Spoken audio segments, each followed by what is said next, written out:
চিরদিনই তুমি যে আমার ধারাবাহিকে আমরা দেখেছিলাম অপর্ণা সকাল হয়েছে, তাড়াতাড়ি করছে, গণেশের পুজো দিচ্ছে, মন্দিরে গেছে, আর্য স্যারের সাথে দেখা করতে হবে, যাওয়ার আগে একবার দেখা না করলে হয়? কিন্তু মীরা ওকে কাজে আটকে রাখলো ইচ্ছে করে, কিছুতেই দেখা করতে দেবে না। নীলকে পাঠিয়ে দিয়েছে, অন্য একটা অফিসে যেতে হবে। অবাক হয়ে গেছে ও, যেতে চাইছিল না কিন্তু অফিসের কাজ যেতেই হবে। এদিকে আর্য স্যার দেখেছে অফিসে অপর্ণা আসেনি, যাওয়ার আগে কি দেখা হবে না? ফোন করেছে, বলেছে যে তুমি আসবে তো, একবার দেখা করবে, আমি কবে ফিরবো কোনো ঠিক নেই, কথা দিয়েছে অপর্ণা আমি দেখা করব। নীলও বুঝতে পারছে না এদের কেমিস্ট্রিটা। কাজ হয়ে গেছে, তারপর মীরা ম্যাডামকে ফোন করেছে কিন্তু সে আবার ব্যস্ত করে দিচ্ছে।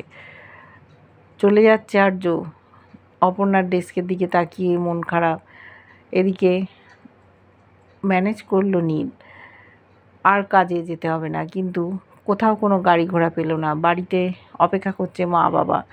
আর্য স্যার পাশ দিয়ে চলে গেল কিন্তু অপর্ণাকে দেখতে পেল না। শেষ পর্যন্ত নীলের গাড়ি করে যাচ্ছে অপর্ণা।